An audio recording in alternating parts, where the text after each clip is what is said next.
Amigos, amigas de Rock111, ¿cómo están? Bienvenidos sean a estas charlas internacionales de rock and roll. Yo soy Rafa Martínez y hoy estamos pues de plácemes porque vamos a tener pues un personaje internacional de una de las bandas pues que realmente han sido pilares del rock, y obviamente pues tener aquí a un personaje que también es pilar del rock, no nada más del rock mexicano, sino del rock mundial.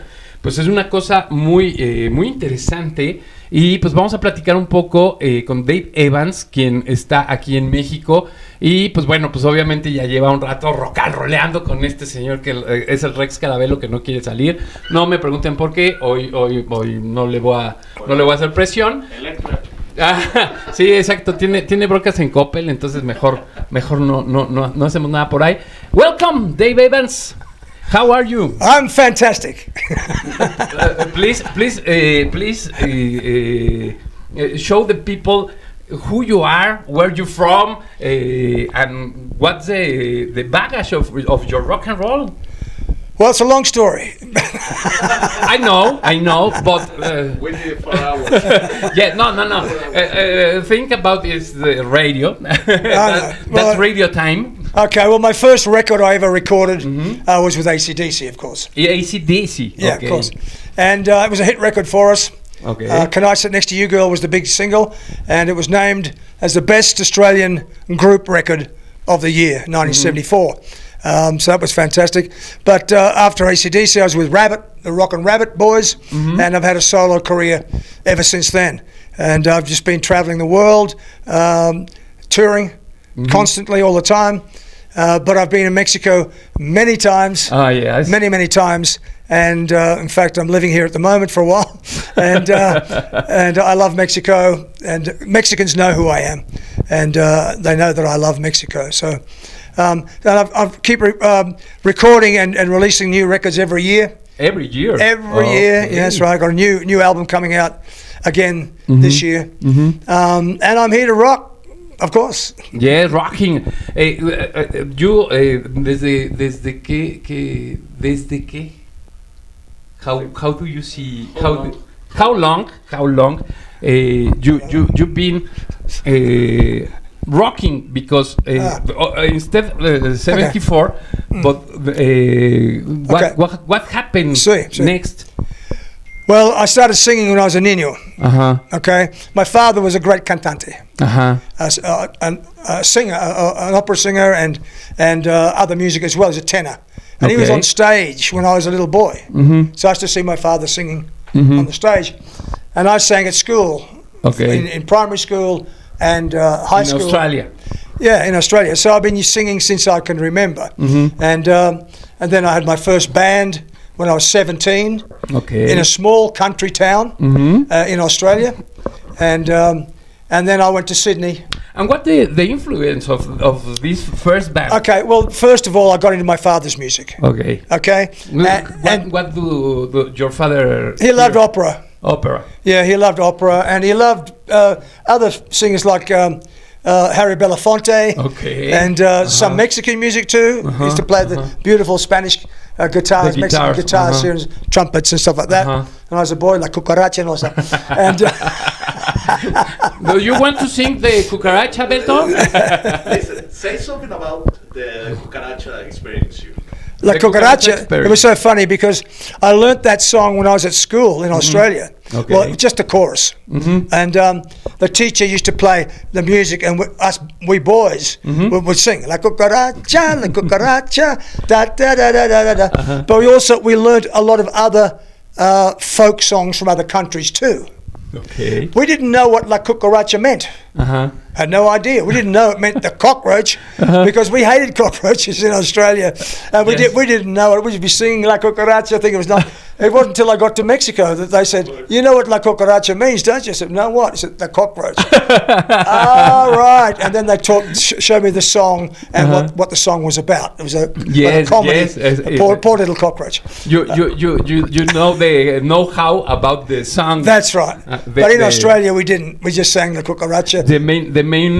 That's right. The chorus. Feeder of the crockash. Yeah. So, and other artists as well. My father was into different American artists like Nat King Cole, and but of course I discovered the Beatles.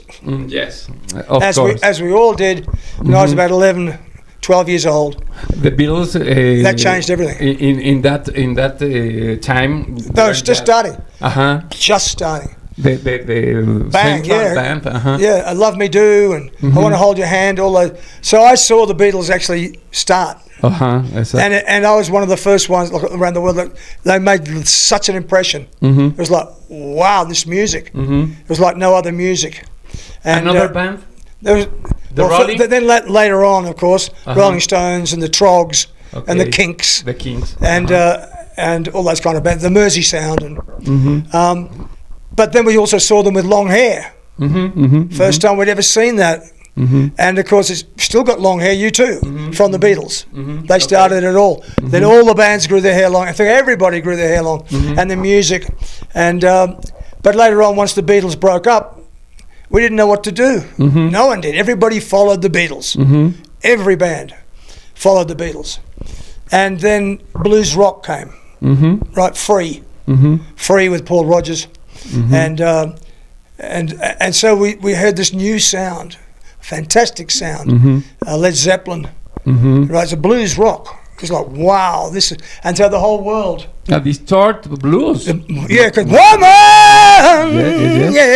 it's feel, man, feel and power, and the blues and with the rock. Power, blues with power. So we all got into that, and people like Whitesnake, they come from Free, and Led Zeppelin, and most of the bands, and from that came metal. All right, but bands like Free and Led Zeppelin were the first bands to come out with this new sound after the Beatles, called blues rock. Okay, and it's still an influence right now. In fact, it morphed now into metal. It more influence Led Zeppelin than Rolling Stones for you. Yeah, because I love the blues rock sound, feel the feeling, and you can sing how you want. Okay. You're not trying to copy Mick Jagger. You're not trying to copy John Lennon. Like when you're doing these songs, we're all trying to copy the other people. But with blues, it's yours, man. Yes. And I got into a blues band specifically when I was 20 years old, and it gave me the freedom to find my own style of singing.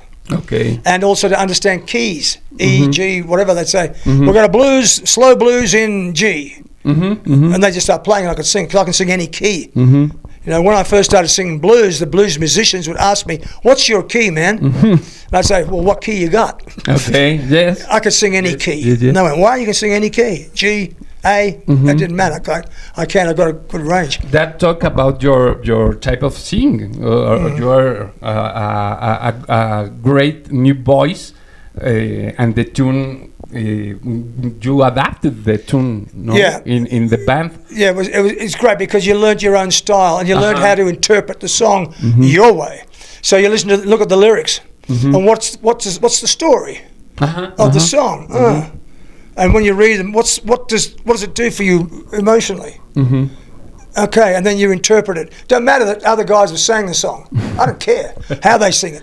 Okay. Right? They sing it their way. They interpret that story their way. But I'll read that story, and how it affects me is how I'll sing it. Yes. And that's what I loved about blues rock. The soul of the song. That's right. And the story. And you are a singer. You have I've been singing since I can remember. And the singer always have to that's right. Tell the story. And make people feel the story, not just sing the lyrics. Anybody, okay, but some feel. You have a great voice. People go, now. They cry. And, no, don't cry. Oh, they laugh. Hey, let's rock, yes. Okay, rock and roll here. So, but when I did the songs with AC/DC, the two songs I recorded with them. I've recorded more than two. But the first single was "Can I Sit Next to You, Girl," with Rocky in the Parlour on the back. Okay. And when I went into the studios, EMI Studios in Sydney, I'd never heard those songs before because Malcolm had written the songs, and without us hearing it. So when we went in there, I had never heard those songs. We were together about 3 months. when we went into the studio to do the record. So the boys just went down, put the music down. Malcolm showed them, blah blah blah, and then when I got to sing them, he just gave me the lyrics and said it goes like this: I met this girl for the first time. I went, okay, cool. So and I just sang it for the first time, and it was a swing. Da da da da da dee da da da da. So it wasn't rock blues at all. No. Da da beep bop da da bop. Yes. Yeah, but it was cool because I grew up with all kinds of music from my father, different types of music. So that was all right for me to sing a swing. Da da da. But it was nothing that we'd been doing. It was nothing like the music that we were actually performing live on stage. And then we did Rockin' in the Parlour. It too was a swing. Okay. Da da da. There was go. Dun da da da da da da dun da da ba ba dum ba dun. Met her in Caroline. It was another swing song, which was sort of took me a bit by surprise. But I love all kinds of music, so I was able to do it. So I think they're probably the only two swing songs that AC/DC has ever done. So it was, but people love them. People love swing. You know? See? So when the record was released. And when you play the swing faster, you have a good rock and roll. Yeah, it was because the tempo. It's great. It's sexy, dancing, and it's sexy, baby. Exacto, sexy. Yeah, so yes. So then, before the record was released, our record producer George Young, the older brother of Angus and Malcolm in the band, he said, "Look, we want," and Malcolm. The young boys, they said to us, we want the band to look modern. Okay. Modern. Because we were still wearing jeans and T-shirt, sort of like the hippies hangover from the 1971, 72. And now Britain, the UK, they've got bands like Slade, Boots and stuff, and Rod Stewart with his scarves and looking great. And that was called the British Invasion. Yes. Yeah. And they looked colourful and happy and all that stuff. After the punk wave. They look great. Yeah. So our record label said, we want you to get some clothes and change your image into the modern new English look. And Angus is going to wear a schoolboy outfit, right? Because they're only 5 foot. They're very, very tiny. Very tiny. From the back, they look like little boys. He's going to wear a schoolboy outfit.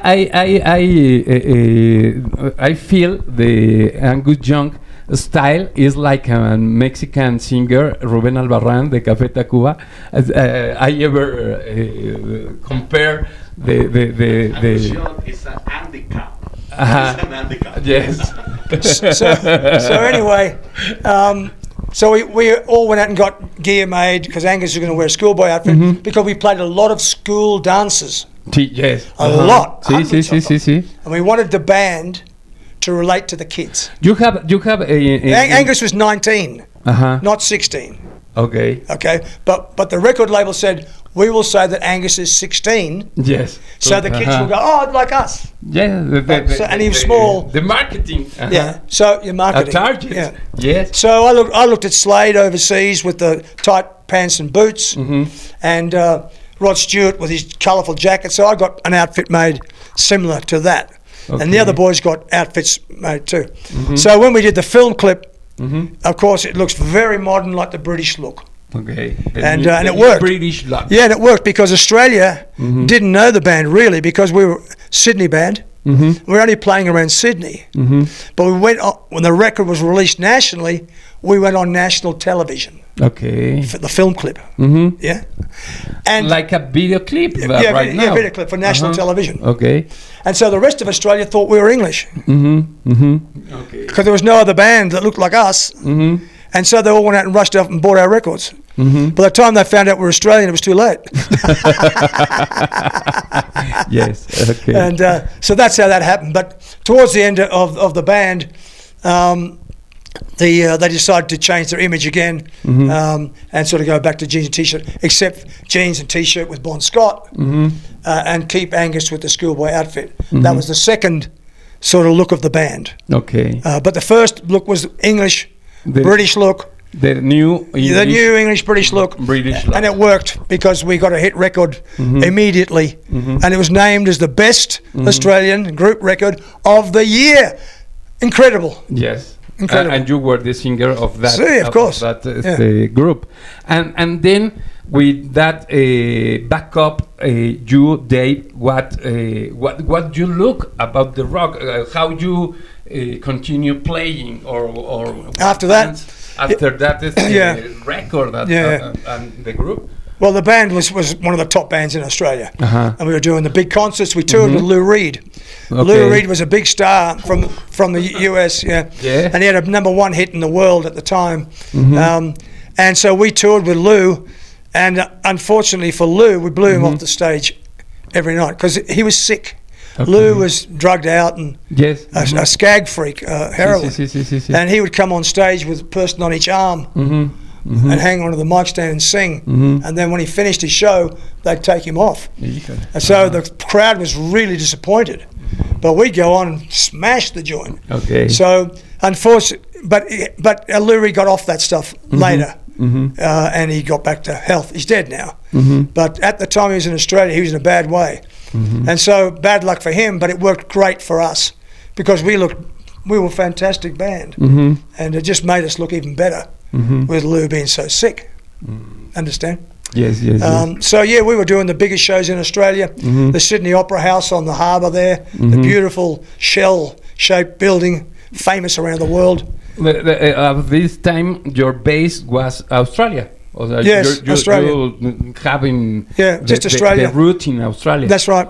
And so we were doing the biggest shows in Australia. Okay. Festival Hall down in Melbourne, Hordern Pavilion in Sydney, the Sydney Opera House. A lot of music in Australia and festivals and Well, at that it was all music. Yes. And we were one of the top bands straight away. Okay. Immediately, which was great, of course. But our producers also, as I said, was George Young, famous George Young from the Easy Beats, and Harry Vander from the Easy Beats. They were our record producers. And the actual song I did with the band, Can I Sit Next to You Girl, got the most amazing review too. In fact, I've got a copy of it. The reviewer didn't believe that we'd played on the record. It was that brilliant, because it was that brilliant. Okay. And they used different techniques because George and Harry were working in London. They're not intelligent. They didn't, because we were so young. But we'd been singing and playing for years. Like we were only young, 20, 21. But I'd been in bands since 17. The other boys since they were 15, 16. So we didn't start at 21 years old. We've been working in bands for years. And the boys were very talented anyway. As I said, Colin Burgess was already famous, But so the review was amazing, but they sort of went, hard to believe that actually these boys played on the record. But we did play on the record. Okay. And then in 80s, what are you doing? Well, after Rabbit, after AC/DC, I got with the boys with Rabbit, and Rabbit's still alive now. I've got a new Rabbit album coming out this year. Okay. So this is the 50-year anniversary of Rabbit. This year, yeah. Okay. Rabbit was... With this boy, you are going to... this boy is integrating this project or not? No, that's a different project. These boys are in Australia. Oh, okay. Rabbit's in Australia. But we've played Rabbit songs in the set. Okay. In my set. Shows, I do Rabbit songs too around the world. Okay. Because it's international. But I've got a new album coming out this year with Rabbit. 50 years? Yeah. But I'm a solo artist too, of course. I've got many solo albums, and live albums, because I record nearly every year. So I've been busy, and I'm still busy. And so I'm here in Mexico again, and with some fantastic musicians that I work with here. Yes, he's a great Rex Caravello over there. Guitarist. He's a close friend, and he's also books the shows. Yes. As well, but I'm also doing another fantastic show called the Icons of Classic Rock. Yes, the Icons. Yes, I see it, and it's and that's out of Las Vegas. And that's it's like a Vegas show. It's a you're right. massive show, and I'm represent the Icons of Classic Rock with the classic bands. I represent AC/DC, of course, one of the icons of AC/DC, but we've got the singers from bands like Foreigner, bands like the Romantics, Quiet Riot, and Santana. Okay. Yeah. So and we sing. There's usually 7 of us, and it's about 3.5 hours show, but it goes quickly because bang, bang, bang, bang, and we only do the hit records. So people that come to the show are hearing the hit records of all these bands, sung by singers who are actually in the band. It's not a tribute show. With the real guys, Yes. And the musicians are 5-star musicians, and the backing singers are also brilliant singers. Okay. So I'm doing that as well, and around Latin America mostly at the moment, and Mexico. I've done quite a few shows here in Mexico with the Icons of Classic Rock, and I do my own shows as well, which is what I'm doing now. In Mexico, I'm doing my own solo, my own music, my own solo music as well. So, and what are when you are here in Mexico? What's your discovered about the Mexican bands? Because you have the opportunity in a stage with Mexican bands. How do you feel about the Mexican bands? Well, the Mexican musicians I use are great. They're fantastic. Okay. Yeah, of course. Bands. They're fantastic musicians. Okay. But don't forget, Mexico loves music. Yes. You know, all type of music. It's a musical country. So, of course, the musicians here would have to be as good or better than anywhere else in the world. Okay. No problem with that. Okay, esta es una declaración muy importante de Dave Evans, porque digo, además viene de una ciudad, Sydney, que bueno, Australia en general pues tiene una educación musical muy grande desde la escuela. Entonces imagínense lo que está diciendo Dave de los músicos mexicanos. Yo creo que es bastante interesante. And in other countries, how do you see the rock and roll? In Argentina, in Latin America? Latin America rocks. Latin America rocks, okay? I mean, really rocks. And I've been mostly touring in Latin America for the last 7 years. 7 years. 7 years. I still do shows in Europe, and there's some big concerts I do over there too. But the traditional home of rock and rock blues, the USA and England, it's dead there. Okay, and here in Latin America, it's rocking, man. I used to live in Texas, in the USA for about 10 years. I don't live in the US anymore. The music's dead. The rock music scene is dead there. It's so soft now. Rock and roll, right, is dead in the US and England too. It's dead there. But what the feeling about this music in US and in GB? Why? What's the music so softly? So rap? It's I could go into detail about it, but it's about the people who buy the records. And they're not playing it. The reason why it's not big is because they're not playing it on the radio. They're not. The last rock band signed by a major label was about 20 years ago. Yes, and you 20 years ago. Do you think what's that band? What band? I can't remember the name of the band. The Foo Fighters? Yeah, I'm not talking about metal. I'm talking about rock and roll. Rock music. There hasn't been a rock act signed by 25 years. Okay. Yeah. So if people are not hearing it, how can they like it? You play it to them, they love it. But in Latin America, they're still playing rock on the radio. They're still playing rock on the radio in Latin America, so the people still love it. You understand? Because we are rebel. Yeah, I'm just. That's we right. have because rage. rock and roll is a rebel music. Yes, that's why we grew our hair long. And we are rage about we're rebels. Yeah, we are rage about the government. We are rage about the. That's right. The rock and roll's an attitude, a real attitude, not a pretend one. Yes, right. Yes. Metal is a pretend attitude. They get up the there. Poser. Yeah. It's bullshit. Yes. Yeah. Yes. Rock and roll, it's bullshit. Yeah, they get up there, paint their face, and go. I'm agree. And they go home to their mamas. Mama, what's for dinner? Yeah. But rock and roll is real. I agree.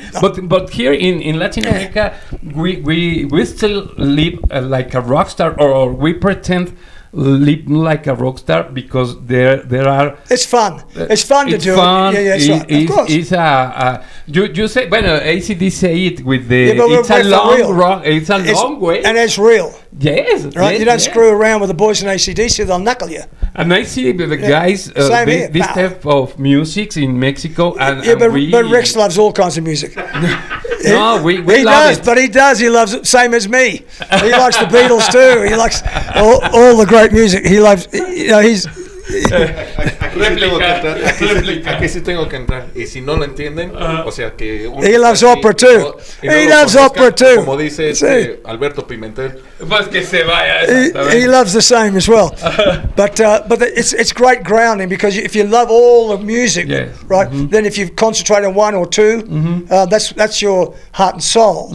But you still love all the other kind of music. You know, I love mariachi. You know, people laugh at it. They go, "You like that?" Yeah, I do.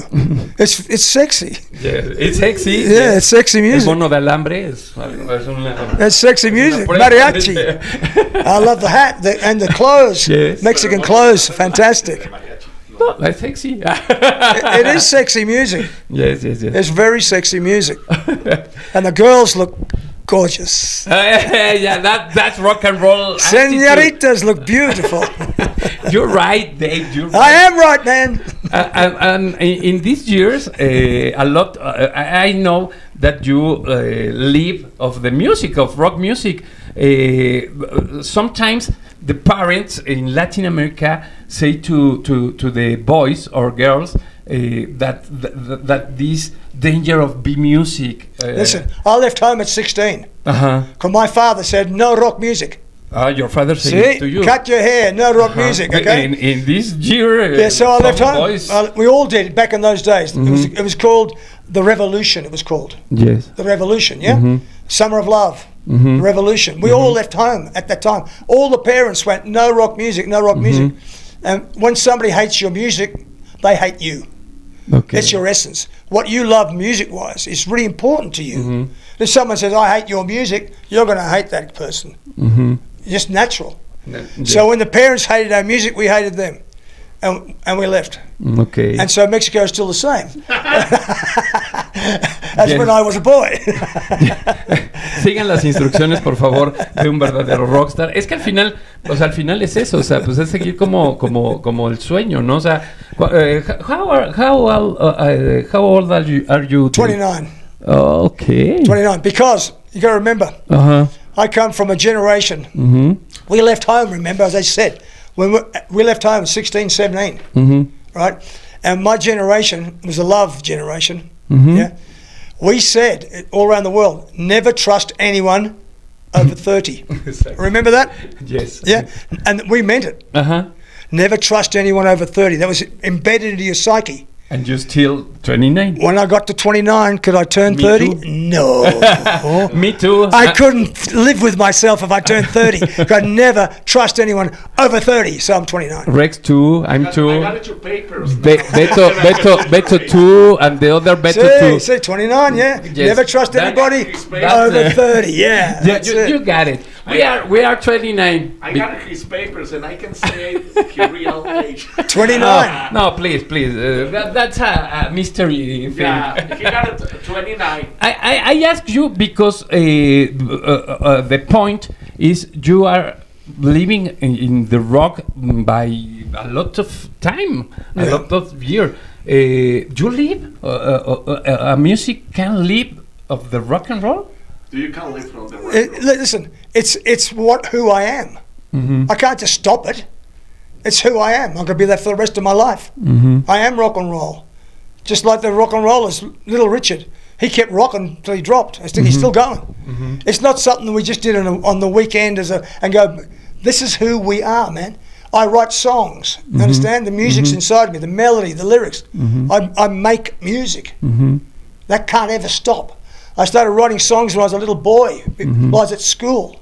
I used to write songs. Then it just comes naturally. I don't sit there, I'm going to write a song. It just happens. Yes. And I can't help it. And it's like an antenna.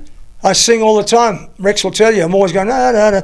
I can't ever stop. It's just inside me. So I can't go, I think I'll stop singing now. I might as well go bang, man. So, you know, as I said, lots of people have fun with music. A lot of people play their air guitar. Okay. And all that. But some of us are really real. So it's not, and I don't think about how old I am because I'm thinking about the next gig. I'm thinking of the next gig, the next show, the next song. It keeps you going. It keeps you perpetually going. You know what I'm saying? So it's not a matter of saying, I'm going to stop one day. How can you? How can you stop breathing? When you stop breathing, you're dead. Wow. And it's the same thing with music. I'm surprised. But that thing is something that in this time of the digital thing and the web and all this stuff, the musicians thinks first in the viral time and don't think about that permanencia. I know, but a lot of music is pretty. That had to be present. I know, but a lot of music's pretty clinical. Yes, it's very clinical. You go back and not organic. No, you go back and listen now to bands like Led Zeppelin. Yeah. Right? And Free, that's when you're feeling it, man. Really feeling it, yeah. There's music today, it's like, it's boring to me because there's no humanity. Yes. There's no humanity with that music. The digital tools. It's like, go home. Mañana viene. Mañana viene. So it might be clever. It might be clever and dexterous and play all the chords and all that sort of stuff, but there's no feel. That's the humanity. The humanity of music. Okay? Yeah, I'm and those guys that do all that stuff, there's no humanity in that whatsoever. It's just a fact, right? You can like Santana. He plays one note. You go, oh wow, one note. You melt. That's the humanity in music. Yes. Not it's like that. That's what you're supposed to do at home, so you can play melody. That's scales. That's scales. Yes. That's not melody. That's not music. Okay. But people like watching it and thinking that's clever. After 2 or 3 songs, you're bored shitless. Then you want to go home. So humanity in music is really important. Okay, and that's feeling the soul. The feeling the soul. That's what music is about. Yes. You know, it's like when a woman has a baby, a little niño, she sings them to sleep. Rock-a-bye, baby, and rock-a-bye, baby, in the treetop when the wind blows. The kid's gonna go, Mom, will you shut up? My mom sleep me with Bohemian Rhapsody. Yes. Yeah, that's the humanity. That's the humanity. The humanity of music. And what do you think about the social media? That's fantastic. Social media is really fantastic because it gives you the freedom, especially as artists, to contact radio stations, contact record labels, contact each other all over the world. A lot of bands of the world. That's right. We get lots of work, a lot of contacts. It's all social media. In the old days, you had a manager, a little black book that he kept all to himself. Yes. Yeah. Do you remember? Yeah. The black book. That's right. And you'd be like, oh, please help, please, maybe not. Yeah. No más. No más. Here's your little black book. How's that feel? Yeah. Feel good now? Yeah. Sí. But and how Dave Evans get that social media to the rock, to the work, to how do you use it? Well, I do it a lot myself, but I've got a record label that handles all the other Twitters and all the other social media. They handle all of that. Okay. And that constant every day they send me reports every day of what they're doing. So they constantly got me out there all over the world on social media. Okay. Right? I just use Facebook, and there's a couple of different Facebooks around that sort of that I'm associated with, but I have one Facebook that's my own personal one. Yes. And I use it every single day. Okay. I post every single day, and I use Messenger to contact all my contacts. Do you know this man by the social media? Well, or how do you meet him? It was contacted by social media. I had a guy that was booking me in Argentina. In Argentina. Yeah, and he got Rex, and he got in contact somehow. Okay. And from that, I was persuaded to come to Mexico. I did not want to come to Mexico. Quite. Déjame decirlo, let me say something. Este señor tenía, es que pasa esto, déjame paso para acá en medio. I'm sorry, but it's my time. It's my show. It's my show now, oh, sorry. Déjame decirles algo. I will explain about the first time here in Mexico. Okay. No quería venir porque tenía miedo de cómo nos venden afuera, de que era todo de pistolas, narcotráfico, todo el asunto, bla, bla, bla. And bla, the bla, water. Que no podías beber agua porque te daba el chole. Claro. Que me ha pasado con toda la mayoría de los extranjeros que he trabajado, que les da la venganza de Moctezuma. Sí, no, claro. Eso ya es algo que se ponen muy cajón. enfermos del estómago. Bueno, la primera vez que llegó sí venía así muy espantado, así de que no, nada más de... Con sus corchos. No, luego para colmo venía con esa imagen y luego Aeroméxico le perdió la maleta. Gracias Aeroméxico. And I didn't think you liked rock. I didn't know that you liked rock. I thought it was all mariachi. Sí, yes. Bueno, conocía nada más de la además. mariachi y aparte de todo, que conocía a la gente nada más con bigote, con pistola y todo el asunto. Y yo dije, no, es así. Ya cuando me vio la primera vez en el aeropuerto, ya se quedó así como que no... ¿No te basculió? No fueron así los mexicanos, o sea, como que no me basculió, no manches. Pero no te basculió, no, porque sabía dónde íbamos, porque el primer show que tuvimos fue masivo y fue con Dee Snider. O sea, and he's an amigo. And I thought if Dee's doing the show, I have to. Yes. Because we're friends. I can't say I'm not going because of all this stuff, and Dee's going to be doing it. I said, all right, I'll go and I'll do it. Saludos a Dee. También has trabajado con Dee Snider, ¿no? Pues yo lo traje a México un montón de veces. Con el huevos con aceite. Con huevos con aceite. And then I got to Aguascalientes. Y luego ya, eso fue en Aguascalientes. Y después de ahí ya no me le quité de encima. Vivió conmigo. Incredible. Do you remember how long you lived with me in my home? 6 months? Seems like a lot longer than that. Bueno, fue a long time. But when I got to Aguascalientes, I saw the massive stage. Okay. The massive stage. You think there are cantina. Cantina. Teeny bar. La la la la la la la la.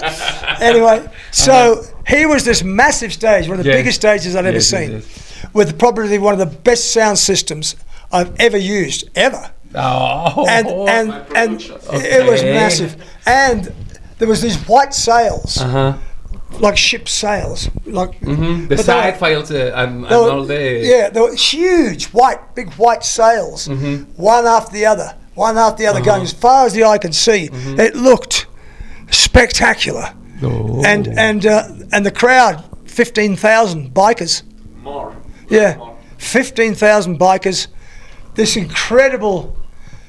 You're great. And the sound and the backdrop with all the graphics, some of the best I've seen in the world. It just blew me out. That show in Aguascalientes blew me out. I've been all over the world doing these shows, and Mexico just blew me away. And I thought, my God, this is Mexico. This is other Mexico. This is not a cantina. Yes. No cantina. And of course, I met Dee again, and the show was fantastic. Rex was there. And we have in Mexico we have the. And then I said, I'm touring Mexico. I'm touring Mexico. Yes, in social media with proud. We are Mexican. The Mexican people, the Mexican massive people, always is like a huge lover of music. Yeah. And the rock and roll is it's part of our culture now. Yeah, of course it is. It's part of everyone's culture now. Yeah, You know? I'm from Wales originally. Mm-hmm. We didn't have rock and roll. No. We had Welsh music and harps playing and choirs. Yeah. But we play rock in Wales now, all over the world. And but as I said, I didn't know you liked rock in this country until I came, and it's like, my God. We have a lot of massive but festivals. Mexico's got the best of everything. Yes. And I've lived here now. I lived in Querétaro for a year. Oh. Yeah, I lived in Querétaro for a year. And I toured. I've been all over Mexico. Rex has booked me everywhere. Chiapas, Oaxaca. I've been to Colombia. Colombia.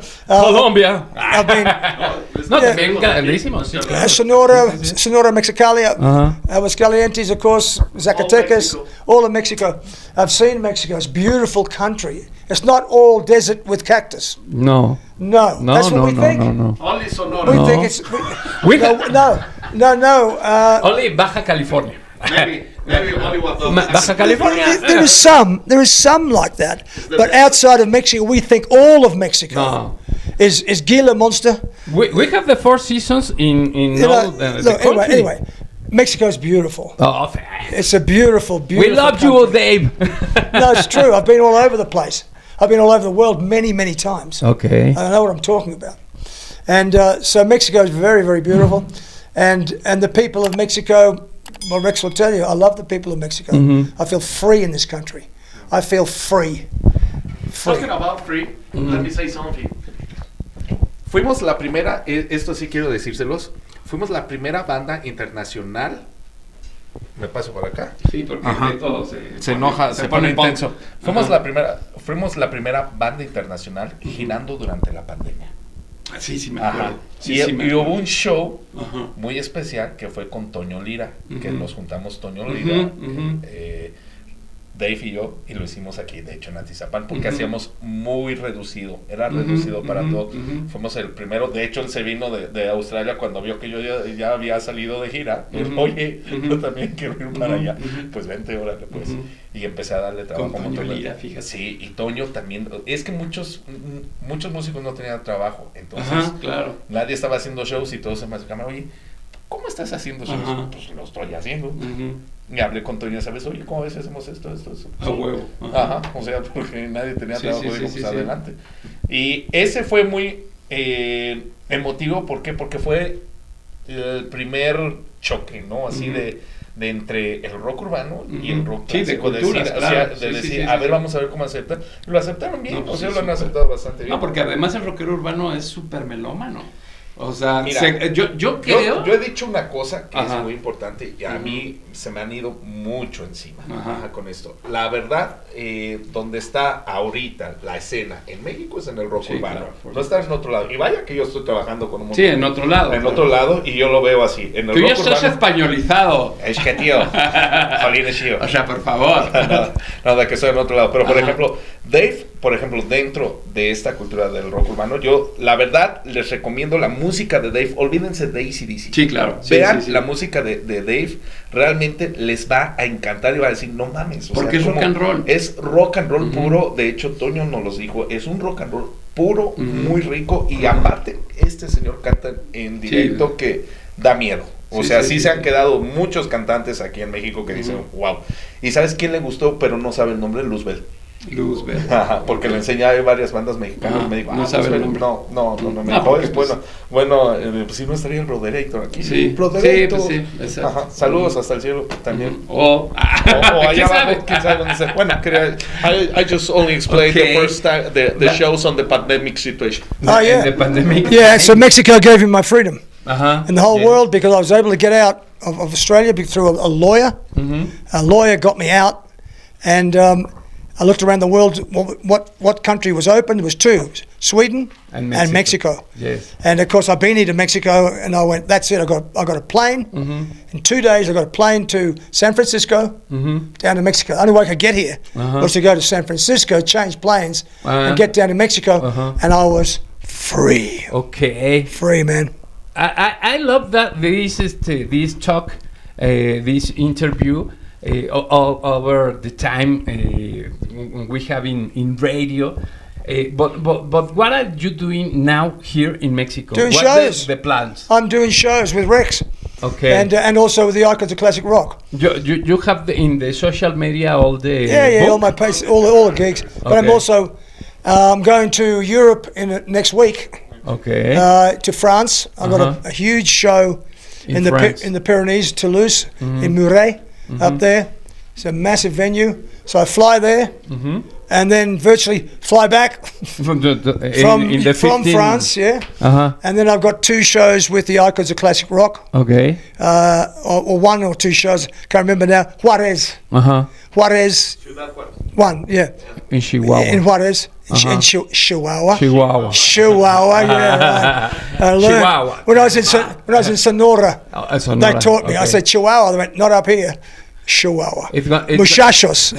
It's gonna be so sunny with a lot of heat. But then I'm going to Brazil for April. Okay. And then back in Mexico.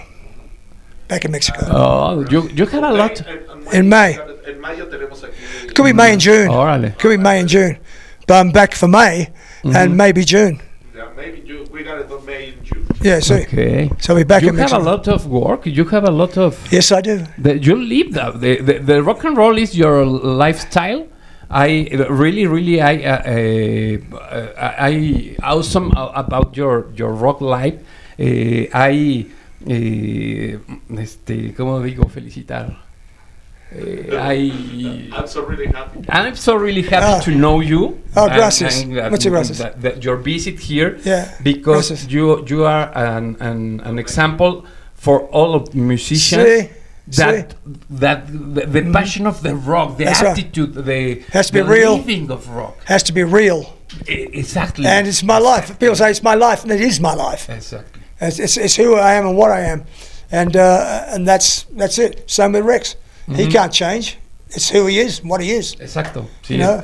We don't have a choice. We don't have a choice. But the thing is, we're lucky, and I'm especially for myself. I'm lucky that people enjoy what I do. Yes, they enjoy what I do. Yes, that's right, yes. And that's why I've got work all the time.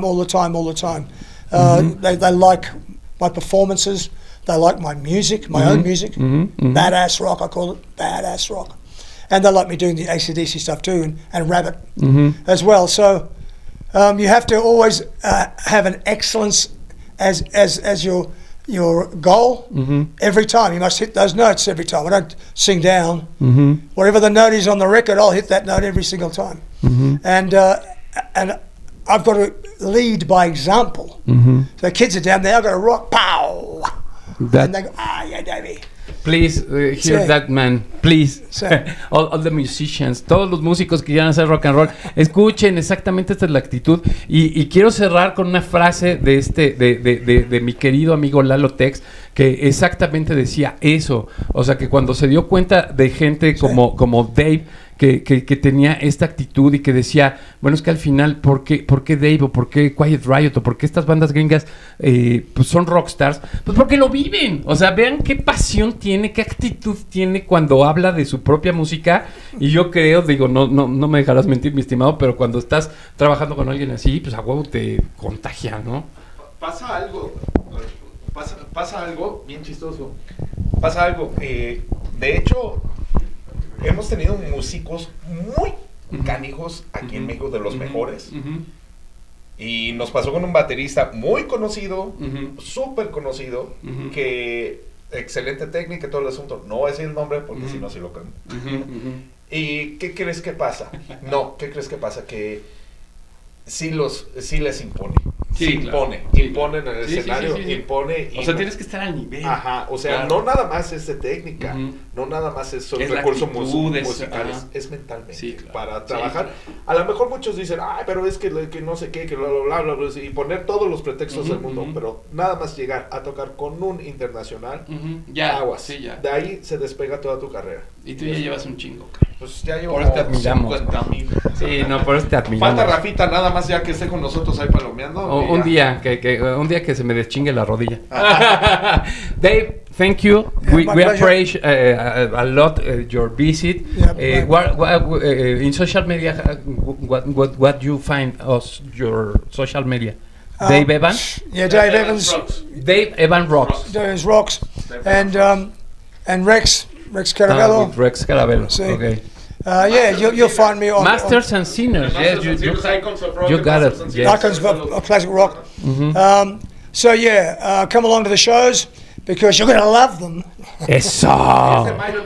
10 de mayo en el Chopo. Dave Evans, Rex Caravello. Del otro lado, los dos Betos, que de veras es muy... aprecio mucho que los dos estén allá atrás, porque yo sabía que en inglés iba a estar yo muy muy raro, entonces... sí, la verdad sí, los quiero a mis queridos besos. Thank you, Dave. That's great to be here. Riff 111. Riff 111.